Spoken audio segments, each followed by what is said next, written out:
vida de mi madre, por su agonía, porque tú tienes su corazón lleno de paz, porque a pesar del cáncer que la está acabando, no hay dolores en ella. Sabemos que tus tiempos son perfectos, Señor, y te pido especialmente por mi padre, por mis hermanos, porque tú consueles su corazón, Señor, con la certeza de que es solo un hasta luego, porque pronto, antes de que lo pensemos, vamos a estar nuevamente reunidos con ella. Gracias porque tus tiempos son perfectos, Señor. Gracias porque eres un Dios que hace todo de manera maravillosa. En el nombre de tu Hijo te agradecemos. Amén.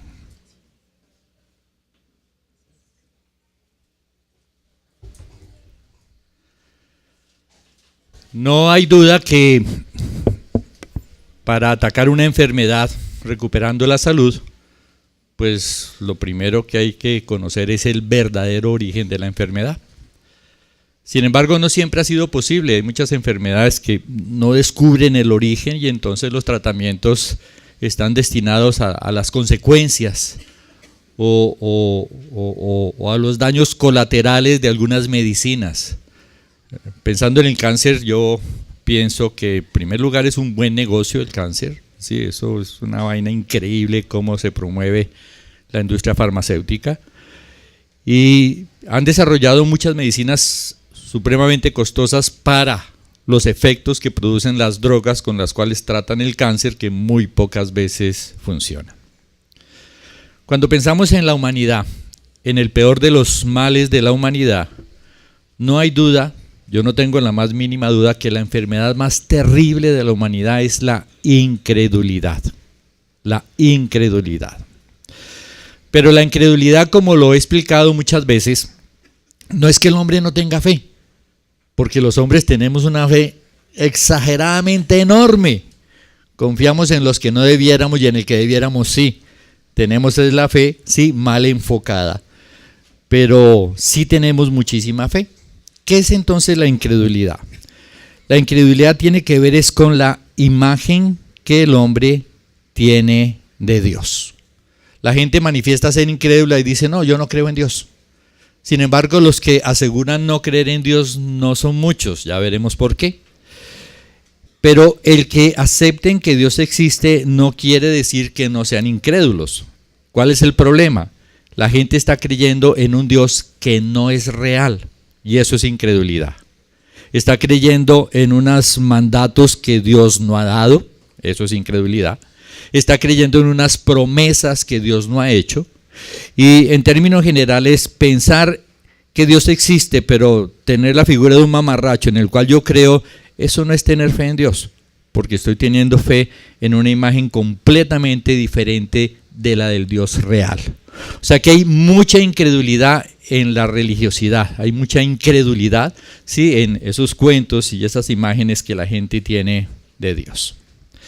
Ahora, la incredulidad en cierto modo es o apunta a tener una mala imagen de Dios. Ese es el objetivo de la incredulidad. Y si nos preguntamos, bueno, ¿y de dónde sale esa mala imagen de Dios? ¿Por qué en general la gente tiene una mala imagen de Dios? ¿Por qué la gente piensa que Dios es malo? Si miramos Jeremías 12:2, 12:1, Alex, que me le suba el volumen. Jeremías 12:1 y 2 dice, es el profeta Jeremías, como dice el libro. Justo eres tú, oh Jehová, para que yo dispute contigo. Sin embargo, alegaré mi causa ante ti. Porque es prosperado el camino de los impíos y tienen bien todos los que se portan deslealmente. O sea, ¿cuál es el problema que ve el profeta? Dice, sí, Señor, tú eres muy justo, tú eres muy chévere y todo lo que quieras, pero yo tengo una severa inquietud. ¿Por qué a los malos les va bien? ¿Por qué a los malos les va bien? Sí, es una inquietud. En estos días, un jefe que tiene mi nuero, ¿cómo se dice? Mi yerno, ¿es yerno? Bueno, el que se robó a mi hija. Tiene un jefe calavera que por fin parece que logró echarlo. Sí, y entonces ha tenido un proceder pero larguísimo, pero espantoso. Y entonces a veces la pregunta es, ay, entonces se salió con la suya este este hombre perverso, mal jefe. Y esa es la inquietud, sí, de mucha gente.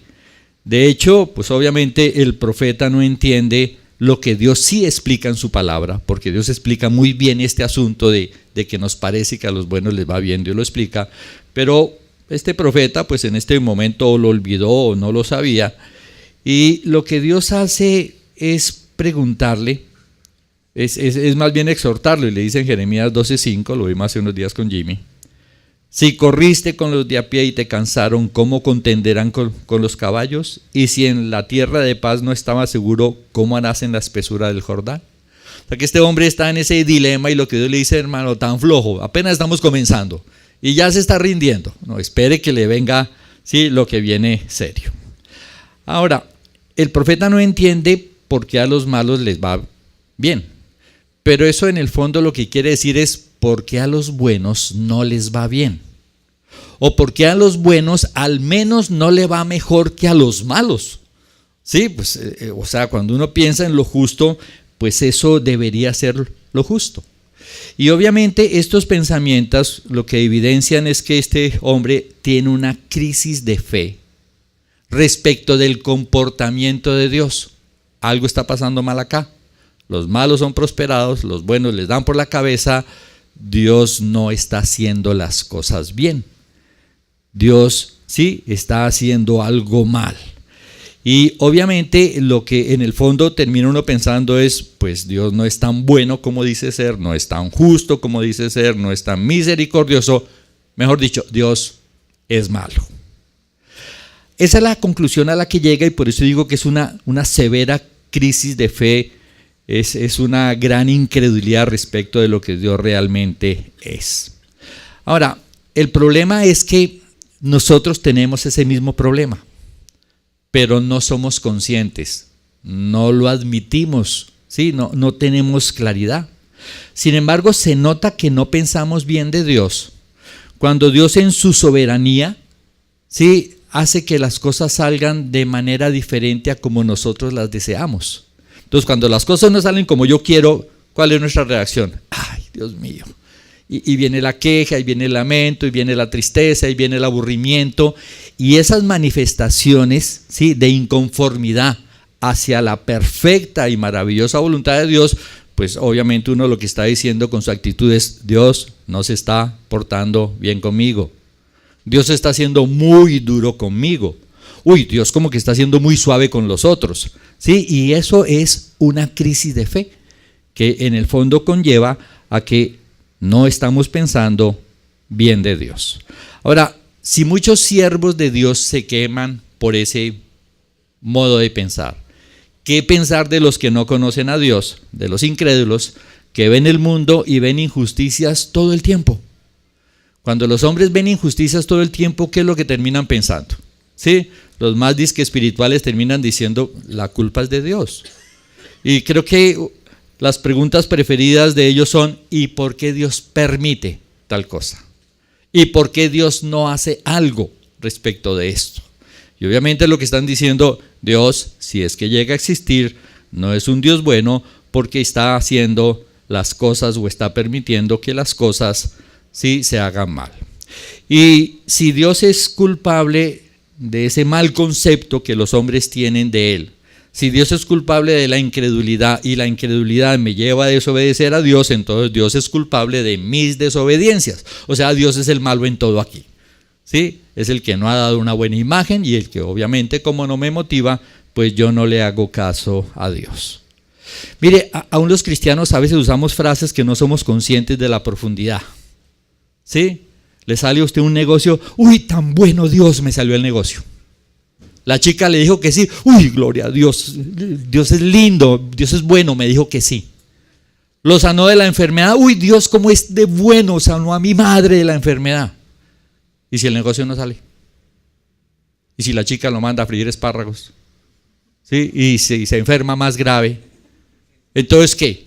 Ese Dios tan bueno que me dio la salud, pues el desgraciado vino y me la quitó otra vez. O sea, decimos cosas como lo más normal: uy, tan bueno Dios, le dio carro nuevo. Y entonces al que no le dio carro nuevo, Dios lo está tratando mal. O sea, es un concepto tan equivocado del bien y del mal, ¿sí? Y sin darnos cuenta, con esas frases continuamente reforzamos, ¿sí? Una manera de pensar que cuando las cosas no salen bien, automáticamente pensamos, uy, aquí a Dios le está pasando algo.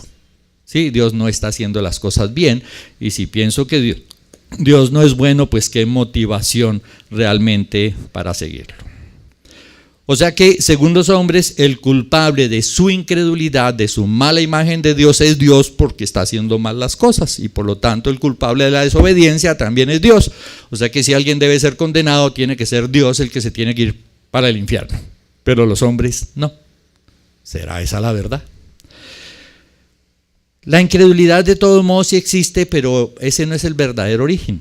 Cuando vemos el origen de la incredulidad, se remonta a la época del paraíso, donde Dios, un Dios poderoso, magnífico, sobre todo lleno de amor, de sabiduría, crea al hombre y lo pone como corona de su creación, lo coloca en el paraíso, le da las instrucciones precisas para que el hombre viva una vida maravillosa, y dentro de esas instrucciones le dice: no coma del árbol de la ciencia del bien y del mal, porque eso lo mata. Sí, lo mata espiritualmente, lo mata físicamente, y si no se hace algo antes de eso, pues viene la muerte eterna.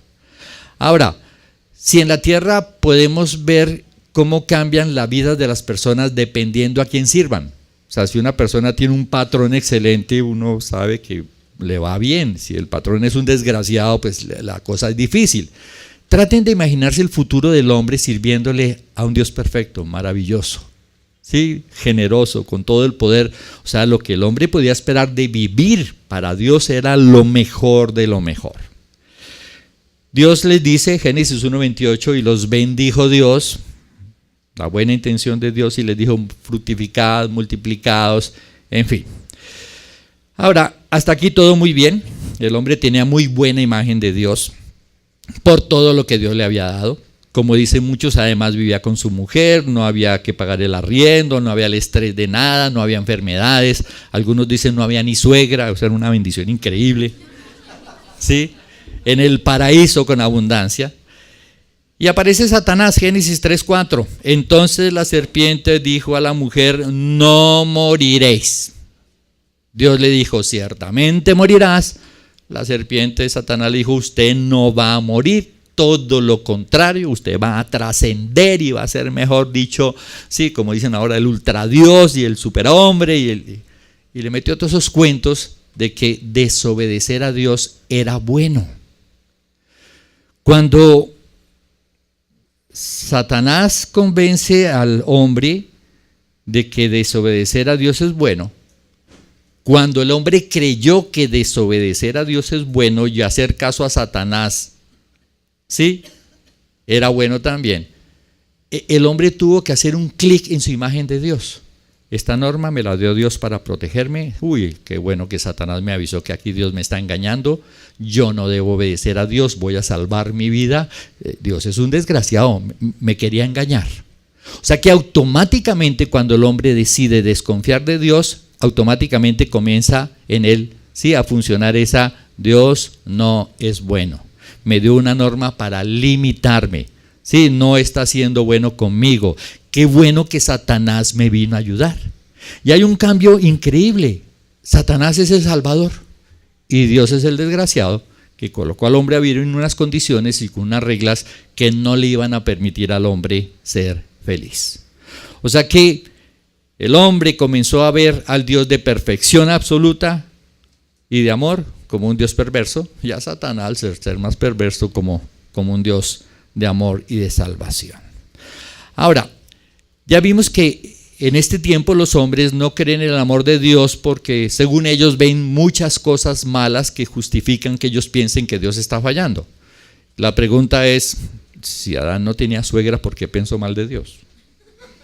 ¿Qué cosas pudo haber visto Adán, sí, que dijera: no, es que Dios es malo porque tal cosa o tal otra? O sea, había recibido todas las cosas buenas en gran manera, no tenía ni una sola razón para pensar mal de Dios. Además, esto es inexplicable, ¿por qué le creyó a Satanás, que no le había dado nada, en lugar de creerle a aquel que le había dado todo? O sea, es inentendible, ¿sí?, esta decisión que el hombre toma. Tal vez por eso sabio del libro de Eclesiastés dice lo siguiente, Eclesiastés 7:29. He aquí solamente esto he hallado, que Dios hizo al hombre recto, pero ellos buscaron muchas perversiones. O sea, fue decisión del hombre dañar la imagen que tenía de Dios, cambiarla, ¿sí? Y al pensar que Dios era malo, que su norma era mala, pues obviamente ¿qué hace uno? Pues tengo que librarme de una mala norma que me va a permitir vivir feliz. O sea que asimismo el hombre se pervirtió. Ahora, cuando desconocemos los mandamientos de Dios, es obvio, sí, que tenemos una mala imagen de Dios. Primera de Juan 5:3. Pues este es el amor a Dios, que guardemos sus mandamientos, y sus mandamientos no son gravosos. Esa palabra gravosos viene de gravamen, del impuesto que te cobran, y lo que está diciendo, vea, cuando usted hace la voluntad de Dios, Dios no le está quitando nada.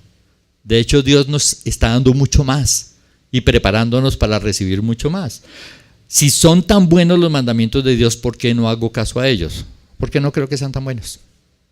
Porque en el fondo está la espinita de como que Dios no es tan bueno, o como que es muy duro conmigo, me la puso muy de para arriba, y de una u otra manera pues nos inventamos nuestras justificaciones que no son válidas delante de Dios.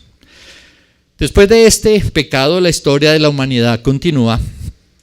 ¿Y qué pasó cuando el hombre por su incredulidad comenzó a desobedecer a Dios? ¿Qué pasó? Pues la respuesta es muy clara, muy sencilla, muy obvia y muy justa. Dice la Escritura, Romanos 6:23, porque la paga del pecado es muerte. O sea, el resultado de pecar es muerte. O sea, cuando el hombre pecó desobedeciendo a Dios, comenzó a experimentar muerte. La muerte trae descomposición. El resultado fue que el hombre se corrompió más, cada vez desobedeció más a Dios. Y entre más desobedece el hombre a Dios, más malas consecuencias recibe de estarle desobedeciendo. ¿Cuáles fueron las consecuencias? Miedo, dudas, ¿sí? Ansiedad, insatisfacción. ¿Sí? Esas son las consecuencias en el alma que llevan al hombre a cometer muchísimos pecados, robos, infamias, lo que quiera, porque en su miedo, en su insatisfacción, en su falta de gozo, pues el hombre trata de llenar su vida con alguna cosa y agarra a pecar cada vez más, tratando de solucionar el problema. Ahora, la pregunta es, ¿le parece a usted justo que un hombre que desprecia a Dios y que desprecia los mandamientos de Dios para dedicarse a hacer maldad, le parece a usted justo que le vaya mal? Uno dice, pues claro, si está haciendo las cosas mal, pues ¿qué puede esperar? ¿O es que acaso queremos, según nuestra manera de pensar, que hagamos todas las cosas mal y que nos vaya bien? Y si nos va mal, ¿cómo así que? No, pues lo justo es eso, no puede ser de otra manera. Si uno está haciendo las cosas mal, pues tiene que irle mal, eso es apenas lo justo. Si usted coge su televisor y le echa un baldado de agua y lo coge a patadas y lo tira al piso y luego lo va a prender y se queja que no le funciona bien, uno diría, oiga, disculpe, sí, ¿usted qué espera? Si usted maltrata a su mujer, la menosprecia, no la consiente, no la cuida, no la sostiene, no la atiende y espera que ella sea la princesa, mejor dicho, ¿sí? Blancanieves o que la Cenicienta, pues no le va a funcionar, ¿sí? Porque es apenas lógico que si hacemos las cosas mal, pues que recibamos las malas consecuencias de hacer las cosas mal. Pero el hombre no quiere reconocer eso. El hombre insiste en decir no, ¿sí? O sea, el hombre nunca dice, sí, yo nunca le he hecho caso a Dios, con razón me va tan mal. No, el hombre insiste en decir, pero yo soy bueno, yo no he matado a un cura, yo no he violado a nadie, ¿a mí por qué me va de esta manera? Y el hombre así justifica pensar mal de Dios y justifica no acercarse a Dios. Esa reacción es muy común. Y es la misma reacción de algunos cristianos cuando son corregidos. Hay algunos cristianos que otros los va a corregir y cuando le duele lo que le dicen, claro, es que como usted es tan santo, claro, como usted no comete pecados, claro, como usted tal cosa, ¿sí? O usted pues algo tiene en su corazón, o usted qué es lo que tiene contra mí. O sea, esos argumentos son los mismos argumentos que ha usado la humanidad para justificar el pecado, para no reconocer que está haciendo mal. Y entonces cuando me vienen a decir, ayudándome, que estoy mal, lo que termino es agrediendo a la persona que está tratando de corregirme. Pregúntese, ¿ha hecho usted alguna vez así? Que alguien le dice algo y usted le da tanta piedra que en lugar de reconocer que está haciendo mal, claro, como usted es tan espiritual, ¿ha contestado usted así? ¿Le han contestado así cuando usted ha querido de golpe exhortar a alguien? Esa es una pésima, pésima reacción que solo nos perjudica. Porque la Escritura dice muy claro en Proverbios 28:13, el que encubre sus pecados no prosperará, se queda atascado allí. Si cuando lo van a ayudar usted contesta como contesta el mundo, como creyente, usted no va a crecer, se va a quedar atascado y no va a poder salir de allí. Ahora, si nos preguntamos, ¿le pasan a los hombres cosas malas? La respuesta es, claro que sí. A los hombres le pasan muchísimas cosas malas, pero es la consecuencia de no caminar adecuadamente con Dios. Es decir, le pasan cosas malas porque es desobediente. Ahora, si usted coge un martillo y se da fuerte golpe en los dedos o en la cabeza, ¿será que le va a doler? Si está haciendo las cosas mal, pues claro que le va a doler. Entonces, después de que le duela el martillazo, diga, este hijo de no sé qué martillo desgraciado de no sé qué tal cosa de tu madre, y usted lo insulta y vuelves a dar un martillazo, ¿será que le deja de doler porque lo insultó? Le va a seguir doliendo. O sea, no importa lo que usted piense, si hacemos las cosas mal, es normal que nos sintamos mal. Es normal que la pasemos mal. Así de sencillo es. ¿Cómo salir de ese lío? Pues la respuesta en teoría es muy sencilla, reconociendo que estamos haciendo las cosas mal para poder corregir y obedecer para experimentar el amor de Dios. Cuando comencé mi vida cristiana hace como 40 años, eso fue lo que entendí. Sí, me fui detrás de una chica, no me fui detrás del Señor, no me interesaba el Señor, la chica sí estaba simpática. Pero ella me llevó a una iglesia como esta, me sentó ahí en la entradita y me mandó un fulano, Carlos se llama él, un estudiante de ingeniería de la Universidad Nacional.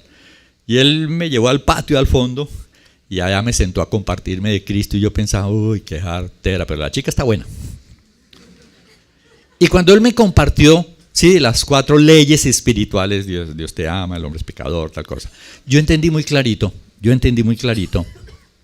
que nunca le había hecho caso a Dios, que era lógico que estuviera viviendo mal, estaba metido en la droga, estaba metido en un poco de problemas. Yo lo entendí clarito, yo nunca le he hecho caso a Dios, es normal que me vaya bien, voy a hacer las cosas bien para que me vaya bien. Eso fue todo lo que yo entendí. Voy a hacer las cosas bien para que me vaya bien, no más. Y eso, que no conocía todo lo que ustedes conocen del nuevo pacto, de las promesas, yo no conocía nada de eso.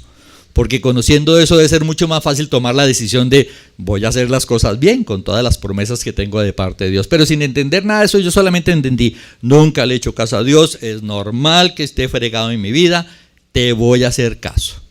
Y a veces cuando me dicen, llame a fulano que no volvió, yo digo, oiga, pero a mí nunca me tuvieron que llamar, a mí me tenían que espantar de la iglesia.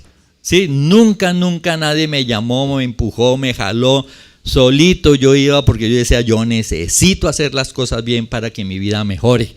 Sí, y era muy claro para mí ese hecho. Hoy sigo pensando igual.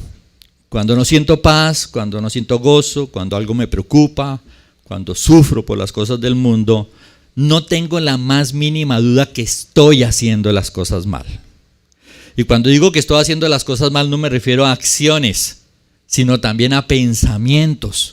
Estoy obedeciendo a lo mejor con mala actitud, estoy obedeciendo con incredulidad, estoy esperando de Dios lo que Dios no me ha prometido, estoy esperando una respuesta rápida cuando Dios quiere de manera lenta tratar mi corazón. Cuando yo estoy mal, estoy absolutamente convencido que es porque yo estoy haciendo las cosas mal. Jamás me pasa por la mente decirle, Señor, ¿y por qué me pasa esto? En ánimo de queja. Hago la misma pregunta, Señor, ¿por qué me está pasando esta vaina? ¿Qué es lo que estoy haciendo mal? Con el ánimo de aprender para poder corregir, ¿sí?, la acción o la actitud que esté haciendo mal. Otra de las consecuencias del pecado fue que fueron echados del paraíso, Génesis 3:23. Y los sacó Jehová del huerto del Edén para que labrase la tierra de que fue tomado. La condición del hombre en el paraíso era, según algunos, santidad no confirmada. El hombre era bueno en gran manera, pero su fe no había sido probada. Y cuando fue probada, pues tomó la decisión de confiar en Satanás y dejar a Dios a un lado. Esta incredulidad lo llevó a conocer el mal. Ya conocía el bien, ya sabía lo bueno que era obedecer a Dios. Ahora había descubierto a través de su pecado lo malo que era desobedecer a Dios, porque salió del paraíso, la mujer que fue la que le metió el gancho allí, comenzó a recibir un gobierno de enseñoreamiento. O sea, Adán le dijo a Eva, tú te enseñorearás de ella, y viene el maltrato a la mujer. Y al hombre que le tocaba proveer la provisión de su casa, le dijo, ahora la tierra está maldita, vaya y sufra, hermano. Sí, ellos evidenciaron en carne propia las consecuencias de no haber hecho caso. Sin embargo, después de que Dios los echa del paraíso, la Escritura nos sigue mostrando que Dios le sigue dando al hombre la dirección. O sea, no es que lo dejó abandonado, sino listo, ustedes la embarraron, ya conocen el bien y el mal. Dios siguió dándoles la dirección necesaria para vivir. Y el hombre ya conocía lo bueno de obedecer a Dios y lo malo de desobedecerlo. El hombre, ¿qué debe hacer? Tomar las decisiones correctas. Tomar las decisiones correctas. Por eso la Escritura nos cuenta de los hijos de Adán y Eva. Y entonces aparece por allí Abel, quien hace lo correcto. Ofrece un sacrificio según las instrucciones de Dios, es aprobado por Dios. Pero aparece también Caín, que no hace lo correcto. Y cuando no hace lo correcto, ¿qué es lo justo? Pues que Dios lo mire con desagrado, que lo castigue. Pero, ¿qué pasó cuando sucedió esto? Génesis 4, 5 y 7. Pero no miró así a Caín ni a su ofrenda, por lo que Caín se enojó muchísimo y puso muy mala cara. Hay algunas familias donde dice, no, el hijo hizo una embarrada terrible y entonces llegó furioso. ¿Sí? ¿Para qué? Para que no le digan nada.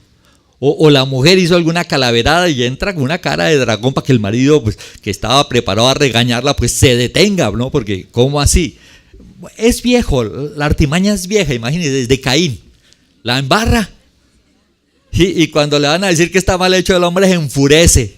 ¿Sí? Otra vez la reacción de no querer reconocer. Entonces el Señor le dijo, ¿por qué te enojas y pones tan mala cara? Si hicieras lo bueno podrás levantar la cara, pero como no lo haces, el pecado está esperando el momento de dominarte. Sin embargo, tú puedes dominarlo a él. O sea, le dice algo que uno pensaría que no es necesario decírselo. ¿Qué es lo que le dice? Si usted hace las cosas mal, no se queje por las consecuencias. Pero en lugar de reconocer las que hace, se enfurece. Sí, hace mala cara. Y cuando Dios le dice eso, en lugar de reconocer, ya sabemos qué es lo que hizo. Fue y mató a su hermano, que había hecho las cosas bien. Y aparece nuevamente esa misma mala actitud. Alguien me quiere corregir, yo lo agredo de alguna manera. Hasta en la iglesia a veces me cuentan, no, hablé con fulano y no me volvió a saludar, ni aunque me lo estrelle con él. Esa actitud es muy dañina, por favor. Si lo han hecho, si alguien le habla de su pecado y usted lo saca al llavero, no lo vuelve a saludar, comienza a hablar mal de esa persona, cuídese, por favor. Esa actitud convirtió a Caín en un asesino. Esa misma actitud convirtió a los sacerdotes de la época de Jesús en asesinos. O sea, esa actitud de no reconocer el pecado es de lo más destructivo que hay. Si lo ha hecho, por favor, no lo haga más, no haga eso. ¿Sí? Sí, de hecho la Escritura dice que con solo quejarnos de los demás ya estamos mal. ¿Sí? Imagínese cómo será agredir a aquel que me dice la verdad para ayudarme. O sea, no podemos esperar pues nada bueno allí. Ahora, recibe las consecuencias. No puede hacer de otra manera. Génesis 4:14. He aquí me echas hoy de la tierra y de tu presencia me esconderé. Y seré errante y extranjero en la tierra y sucederá que cualquiera que me halle me matará. Santiago 5:9. Hermanos, no os quejéis unos contra otros para que no seáis condenados. Insisto, si con solo quejarnos ya estamos en condenación, con justa o sin justa razón, ¿qué será comenzar a agredir a aquel que nos quiere corregir? Sin embargo, la historia de la humanidad continúa. Satanás continúa actuando y envenenando a la gente. Los hombres terminan tomando decisiones confiando en Satanás, desconfiando de Dios. Y el resultado es que la maldad aumentó muchísimo en la tierra. Génesis 6:5. Y vio Jehová que la maldad de los hombres era mucha en la tierra y que todo designio de los pensamientos del corazón de ellos era una máquina de hacer maldad. Todo el tiempo pensando mal, todo el tiempo con objetivos equivocados, todo el tiempo queriendo ser rico, todo el tiempo queriendo ser famoso, todo el tiempo queriendo disfrutar a la lata sin responsabilidad. Esos son pensamientos de continuo perversos. A veces pensamos que la perversidad es ir a matar a otro, robar a otro. No, el amor al mundo y toda la mecánica y todo lo que le empujamos por amar al mundo son pensamientos de continuo mal. Sigue creciendo el mundo con esta maldad. Como Dios es justo, ¿qué hace cuando ve tanta maldad? ¿Qué es lo justo cuando Dios ve tanta maldad? Se calculan 2.000 millones de personas. Mandó el diluvio y acabó con todos. ¿Qué más podía hacer? O sea, ¿qué era lo correcto? Dejámoslos. No, lo justo era coger y acabar con todos. De hecho, si Dios no hubiera acabado con todos en el diluvio, nosotros no existiríamos. No hubiéramos tenido la oportunidad de existir. Pero Dios acaba con toda esa generación perversa, escoge a Noé y por eso hemos tenido tiempo de llegar y de vivir. Ahora, cuando usted piensa en el diluvio donde Dios acaba con todos aquellos que no crean en Él, ¿a usted eso le mejora la imagen de Dios? Y dice, uy, qué bueno, sí tengo un Dios justo. O le hace pensar, oiga, no, ¿cómo así que mató a todo el mundo? Pregúntese, ¿hay todavía en su corazón tan mala imagen de Dios que eso no le alegra, sino lo pone a dudar? Porque lo correcto es que uno diga, qué bueno que Dios hizo justicia, qué bueno que acabó con todos. Pero difícilmente a veces el pensamiento aún de los hijos de Dios, hay severas dudas acerca del justo proceder de Dios. Ahora, si uno piensa que en esta época a los malos les va a ir bien, solo debe tener la certeza de que al final, como ocurrió en el diluvio, los que confían en Él serán premiados y los que no confían en Él serán castigados. Esa debe ser nuestra certeza. Mateo 24:21, porque habrá entonces gran tribulación, la cual no ha habido desde el principio del mundo hasta ahora, ni la habrá. Y habla la Escritura de los sufrimientos más espantosos y horribles que vendrán, ¿sí? Después de Dios haber tenido muchísima misericordia esperando que se conviertan y al hombre insistir en su maldad de la manera más espantosa, Dios simplemente toma la justa decisión de destruirlos y los va a destruir. Segunda Tesalonicenses 1:6 dice, porque es justo delante de Dios pagar con tribulación a los que os atribulan. Los cristianos que son los bobitos, los corderitos, los de sacrificar, los de tumbar, los de humillar, ¿sí? Los de aún en la política verlos como los más burros, ¿sí? Dios dice es justo coger a aquellos que han atribulado a los cristianos y pagarles con tribulación. Dice, y a vosotros que sois atribulados, daros reposo con nosotros cuando se manifieste el Señor Jesús desde el cielo con los ángeles de su poder, en llama de fuego para dar retribución a los que no conocieron a Dios ni obedecen al Evangelio de nuestro Señor Jesucristo, los cuales sufrirán pena de eterna perdición, excluidos de la presencia del Señor y de la gloria de su poder, cuando venga en aquel día para ser glorificado en sus santos y ser admirado en todos los que creyeron. O sea que lo justo va a suceder en su tiempo. Ahora, si volvemos a la historia de Noé, pues Noé comienza a poblar la tierra, el hombre también se escacha, se siguen escachando unos otros, y luego el hombre vuelve a la misma maldad. Dice el Salmo 14, 1-3, ¿cuál es la razón de la maldad del hombre? Dice el necio en su corazón, no hay Dios. ¿Cuál es el problema? La incredulidad. La incredulidad respecto, o sea, no tener una buena imagen de Dios hace al hombre pecador. Negar la existencia de Dios hace al hombre pecador. Dice, se han corrompido, hacen obras abominables, no hay quien haga el bien. Jehová miró desde los cielos los hijos de los hombres para ver si había algún entendido que buscara a Dios. Todos se desviaron a una, se han corrompido, no hay quien haga lo bueno, no hay ni siquiera uno. Comencé diciendo, el peor mal de la humanidad es la incredulidad, porque dependiendo de la imagen que el hombre tenga de Dios, así será su comportamiento. Y aquí es muy claro, sí, que la clave está en eso. Yo a veces me pongo a pensar, si yo no creyera en Dios, hay ciertas cosas, pues igual seguiría amando a mis hijos y cosas por el estilo, sí, pero hay ciertas cosas que si yo no creyera en Dios, me enloquezco. Alguien puede decir, oye, ¿cómo así? ¿Usted todavía tiene ciertas intenciones? Sí, todavía lucho con ciertas intenciones. Y aunque suene mal que si no conociera a Dios me tuerzo, la Escritura dice que la única razón por la cual debemos hacer las cosas bien es por Dios. Porque si se las hacemos por la gente, en primer lugar dice que no tendremos recompensa si hacemos algo por la gente. Si usted ama a sus hijos, por sus hijos usted no tendrá recompensa. Usted tiene que amar a sus hijos porque Dios le ordenó amarlos, que es muy diferente. Y lo otro que va a pasar es que si usted hace las cosas por la gente y la gente le falla, pues usted pierde la motivación. Hay mucho cristiano que pasa eso, lo miraron feo en la iglesia y se fue. Dice uno, tenía los ojos puestos en el Señor. Sí, pero en el Señor, ¿quién sabe qué Señor? Porque no era el Señor Jesucristo, porque no importa lo que pasara, se hubiera sostenido. Entonces ve uno, digamos, la debilidad de algunos en su fe, que viven un cristianismo de acuerdo a lo que los hombres hacen. Eso se llama fe débil, ¿sí? Y obviamente se caen cada rato.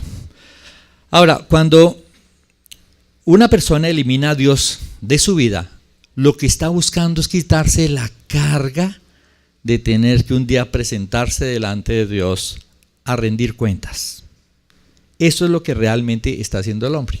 Entonces, si logro eliminar a Dios de mi vida, yo puedo hacer lo que me venga en gana, no importa qué tan malo, qué tan perverso sea, no importa qué tanto dañe yo a los demás, nadie me va a juzgar.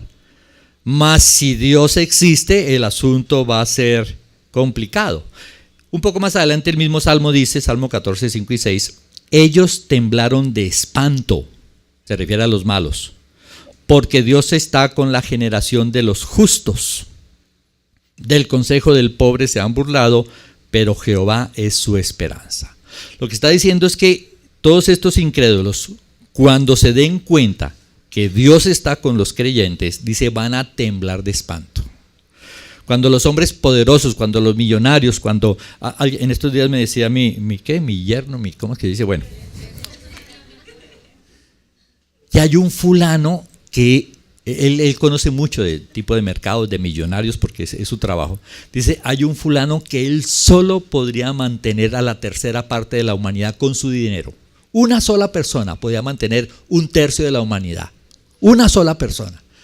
Y uno dice, ¿por qué hay hambre? ¿Por qué hay miseria? El hombre está embrutecido con un egoísmo y una codicia que no logra ver. Esa gente jamás podrá gastarse ni siquiera lo que tiene, ¿sí? Y es capaz de seguir haciendo cosas para mantener a la gente muriendo de hambre. Cuando esa gente se entere que Dios está con los pobres, temblarán de espanto.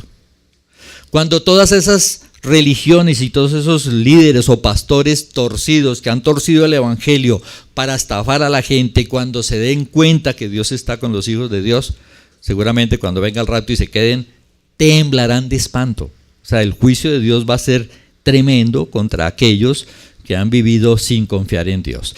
Tal vez este mismo salmo se refiere a esto, Apocalipsis 6:15.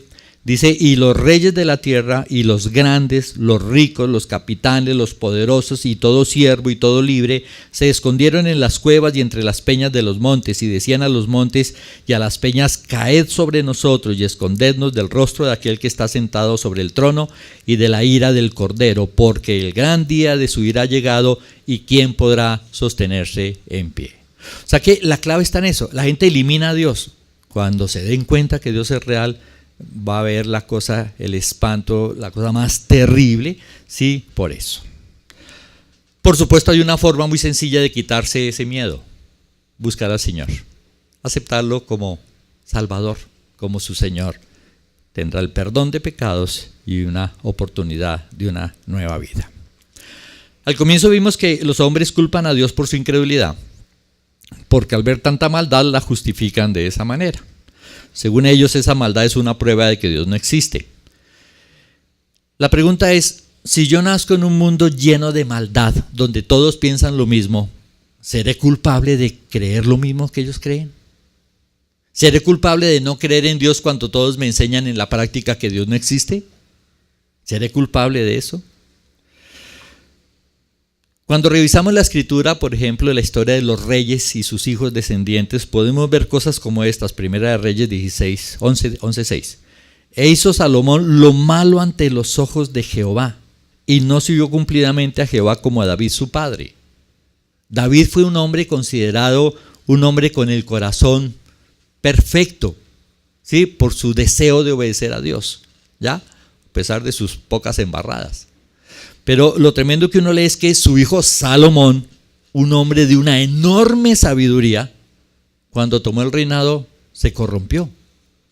Y entonces uno dice, ¿cómo así la influencia de un padre tan excepcional, al cual Dios le hizo promesas que se van a cumplir al final? ¿Sí? ¿Cómo así no logró que su hijo caminara bien? ¿Sí? ¿Qué pasó allí? Dice, entonces edificó Salomón un lugar alto a Quemos, ídolo abominable de Moab, en el monte que está enfrente de Jerusalén, y a Moloc.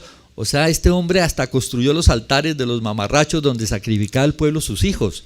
Y uno dice, pero ¿cómo el hijo de David terminó haciendo algo como eso?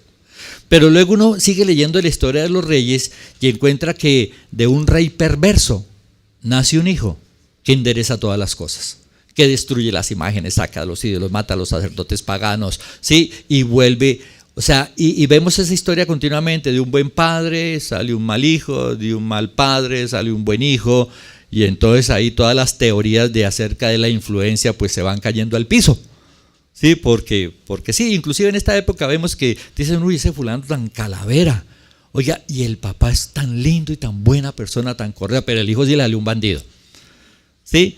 ¿Por qué suceden esas cosas? La respuesta es muy sencilla, porque convertirse en un buen o en un mal hombre no depende de la influencia de los demás. No depende de la influencia de los demás. Depende, ya lo leímos, Salmo 14, 1 al 3. Dice el necio en su corazón, no hay Dios. ¿De qué depende que alguien sea un buen hijo de Dios o un buen hijo del diablo? De si toma la decisión de buscar a Dios o no decide buscar a Dios. De eso sí depende en qué se convierta un hombre con el tiempo. ¿Qué quiere decir esto?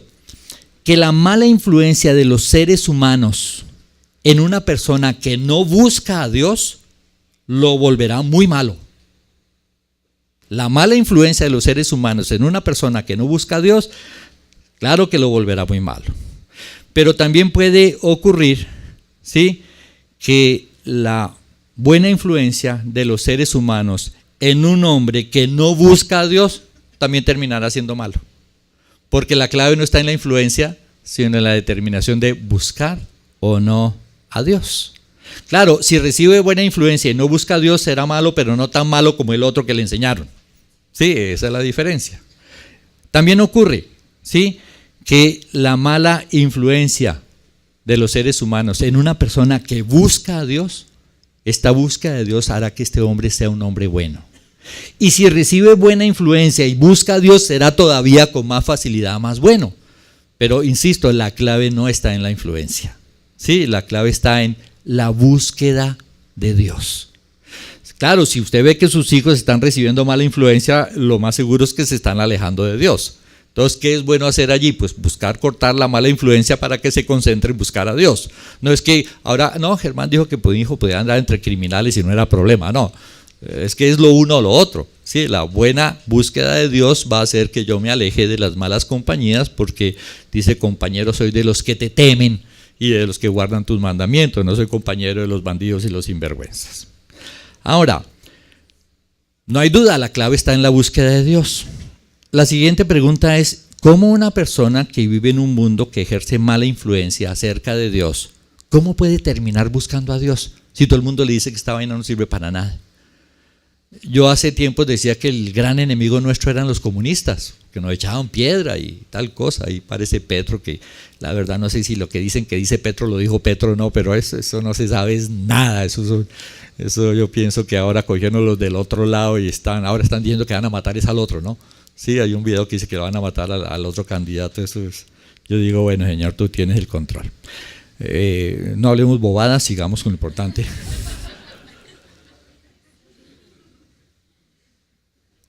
¿Cómo una persona en un mundo que no cree en Dios puede acercarse a Dios? Sencillo, Dios se encarga de mostrársele a cada persona. De hecho, la Escritura habla de la molestia de Dios contra los hombres que detienen la verdad. La verdad es que Dios existe. Dice así, Romanos 1:18, porque la ira, bueno, no es molestia, es ira.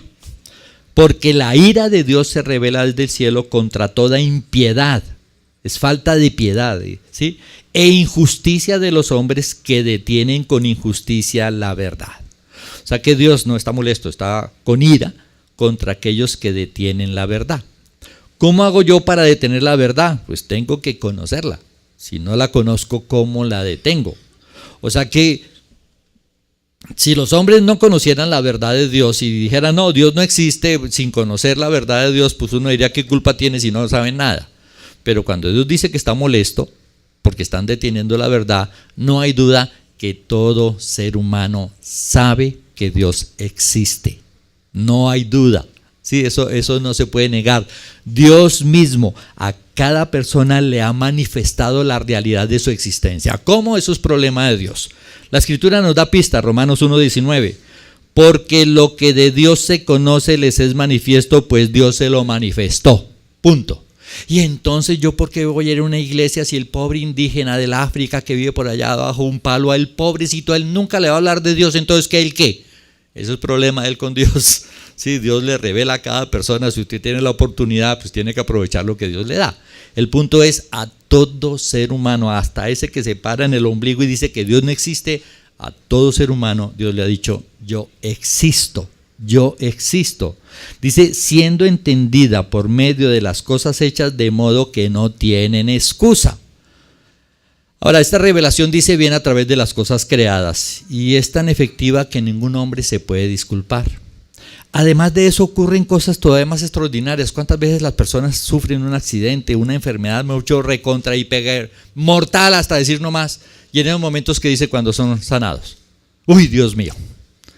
Que después, quién sabe qué pase, bueno, pero de muchas maneras Dios le muestra al hombre que Él existe. Ahora, si Él existe, ¿qué es lo siguiente que debe hacer el hombre? Buscarlo.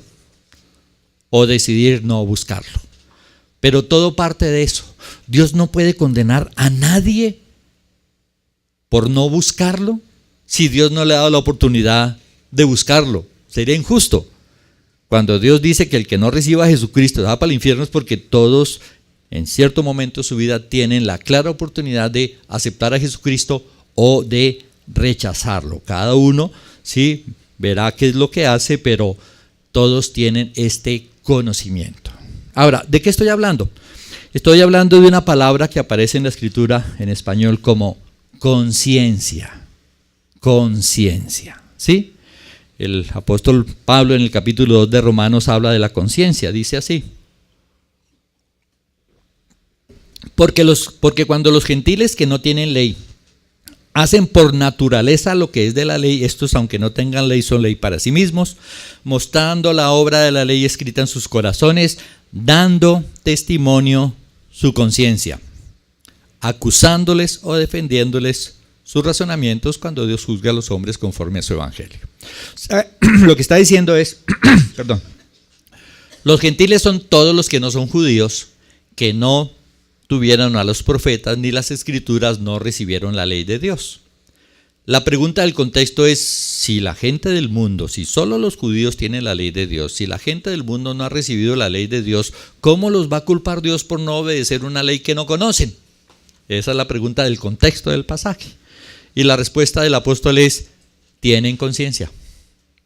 Tienen conciencia. Y la conciencia es la que va a dar testimonio. Ahora, cuando pensamos en el testimonio de la conciencia, podemos imaginar un juicio donde hay un fulano que se llama voluntad y donde hay otro fulano que se llama conciencia. La voluntad decide qué hacer. La conciencia le da testimonio de que está haciendo bien o de que está haciendo mal. Pareciera ser como un ente diferente, y es diferente en cierto modo, porque es complicado atropellar. Bueno, hay un proceso, lo veremos más adelante, pero el punto es que sí, cada ser humano va a ser juzgado por su conciencia. Hagan de cuenta que la conciencia es otra persona que está al lado suyo y que cuando usted hace algo que está mal hecho le dice, por ahí no era, o por ahí sí es. Ahora, cuando uno mira la palabra, me puse a meditar mucho en esto, conciencia. ¿Qué es la conciencia? ¿Qué explica la Biblia qué es la conciencia? Y lo que encuentro es que esta misma palabra significa estar consciente,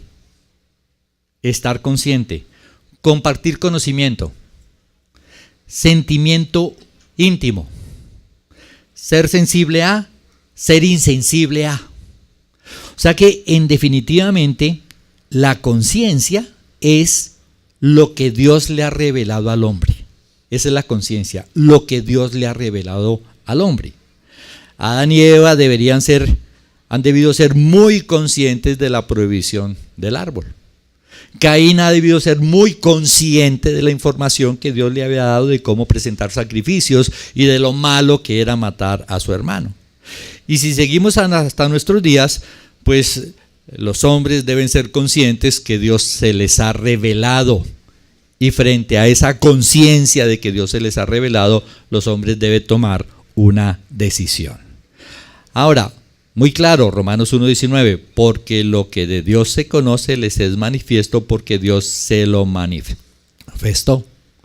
Es por eso que ninguna persona en el mundo, por más rodeado de la maldad que esté, tiene disculpa para no buscar a Dios, porque Dios a todo ser humano le dice, yo existo. Y lo que el hombre tiene que hacer es buscar a ese Dios que existe. Yo me imagino el juicio de Dios. Cuando la gente llega allá, dice que muchos creen que van a entrar y no van a entrar. Y tal vez la primera pregunta para los incrédulos sea, si yo te revelé que existía, ¿por qué no me buscaste? ¿Sí? Ups. ¿Sí?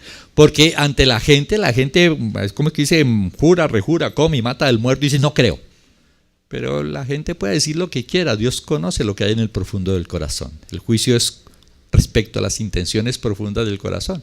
Entonces, frente a Dios, una persona se va a acordar las cientos de veces que Dios le mostró que existía y las cientos de veces que él tomó la decisión de no me importa, yo sigo viviendo esto, no, o sea, sin pensar, eso va a pasar. Y la persona obviamente no va a tener que esperar que Dios le diga vaya para el infierno, sino a lo mejor solita dice, uy, sí, lo justo es que yo me vaya de cabeza para el infierno. Seguramente podrán seguir otras preguntas más sencillas, ¿sí? ¿A usted le gustaba que lo robaran? ¿Quién va a decir que sí? No. ¿Y usted por qué robaba? ¿A usted le gustaba que le mintieran? No. ¿Y usted por qué mentía? ¿Sí? ¿A usted le gustaba que hablaran mal de usted? No. ¿Y usted por qué hablaba mal de otros? Y obviamente, ¿qué explicación se puede dar? ¿Sí? Ante preguntas tan sencillas como esas. Es grave cuando vamos en contra de nuestra conciencia. Todos somos pecadores, dice la Escritura, y lo que Dios está diciendo cuando dice que todos somos pecadores es que todos a lo largo de nuestra vida hemos atropellado nuestra conciencia. Los que conocemos de Dios por su misericordia y hemos sido recibidos y hemos recibido el nuevo nacimiento y estamos en el nuevo pacto, tenemos una nueva oportunidad de vivir haciéndole caso a la conciencia. O sea, suena absurdo que después de recibir esta oportunidad sigamos atropellando la conciencia. Estamos haciendo cosas que nuestra conciencia nos dice que no están bien. Si las seguimos haciendo, ¿qué puede pasar? ¿Qué tan duro se puede poner mi corazón? Si no salen las cosas bien, ¿tendré derecho a quejarme? Pablo decía, Hechos 24:16, y por esto procuro tener siempre una conciencia sin ofensa ante Dios y ante los hombres. Sabemos por las promesas del nuevo pacto que Ahora sí podemos hacerle caso a nuestra conciencia, antes no. Si antes éramos esclavos del pecado, ahora pecamos porque queremos, porque no lo queremos soltar. No porque haya en nosotros la misma esclavitud satánica que había antes, porque dice que hemos sido liberados. No dice que, o sea, por completo, no dice que será un proceso. Ya la influencia de Satanás salió, quedó, es una mala manera de pensar que hay que restaurar, pero podemos hacerle caso a Dios si es la decisión que nosotros tomamos. ¿Con qué tanto juicio estudiamos la Escritura? ¿Le es claro ya? Dios ya le ha revelado la importancia, ya le ha informado la importancia de estudiar la Escritura, de tener discípulos, de compartir de Cristo, de ser fiel respaldando a la obra, de ser una esposa conforme a la voluntad de Dios que respalda a su marido en todo, de ser un esposo que cuida con cariño a su esposa. O sea, ¿cuántas cosas sí podemos decir que hemos recibido de parte de Dios, de las cuales somos conscientes, tenemos conocimiento? ¿Cómo estamos haciendo con cada una de estas cosas? ¿Nos sentimos confiados de dar cuenta a Dios de lo que estamos haciendo? El gran pecado de la humanidad, no reconocer, culpar a Dios para seguir haciendo lo malo. La clave está en reconozcamos. La culpa jamás ha sido de Dios, es nuestra incredulidad y nuestra mala imagen de Dios. Hagamos clic. Y así como Adán tomó la decisión de alejarse de Dios, tomemos la decisión de acercarnos cada día más a Dios. Ahora, la conciencia se puede renovar y se puede pervertir. Continuamos la próxima semana. Vamos a orar. Hoy estuve cortico, 1 hora. Amado Padre, te damos gracias por tu palabra. Ciertamente tu palabra cada vez renueva y confirma más